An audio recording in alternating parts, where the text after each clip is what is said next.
बातमी पुण्यातून आहे। आंबेगावमध्ये सासरच्या छळाला कंटाळून तरुणीने आत्महत्या केलेली आहे। राहत्या घरी स्नेहा झगडे हिने आत्महत्या केलेली आहे। सासरच्या लोकांच्या विरोधात स्नेहाच्या नातेवाईकांचे गंभीर आरोप आहेत। स्नेहाची आत्महत्या नसून घातपात असल्याचं स्नेहाच्या वडिलांचं म्हणणं आहे। कंपनीसाठी स्नेहाच्या सासरकडून 20 लाखांची मागणी केली असं स्नेहाच्या वडिलांचं म्हणणं आहे। रक्षाबंधनाला बाहेरच्यांना येऊ न देण्याची धमकी सासरच्यांनी दिल्याचा आरोप सुद्धा स्नेहाच्या माहेरच्यांनी केलाय।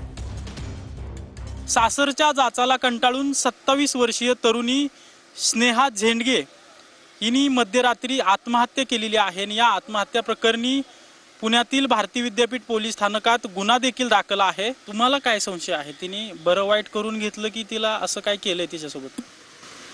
तिच्यासोबत बरं वाईट केलेलंच आहे। ते आत्महत्या करू शकत नाही, तिने घातपात केलेलं आहे। पैशाची मागणी वगैरे काय सासरच्याकडून काय करत होते?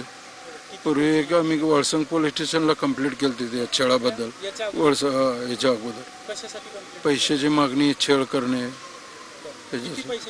20 लाखाची मागणी करत होते। कंपनीसाठी 20 लाखाची मागणी करत होते। त्या मुलीला रक्षाबंधनाच्या निमित्ताने कुणालाही येऊ द्यायचं नाही, घरामध्ये माहेरच्यांचा संपर्क ठेवायचा नाही, ह्या धर्तीवरती त्या लोकांनी त्यांनी मारले।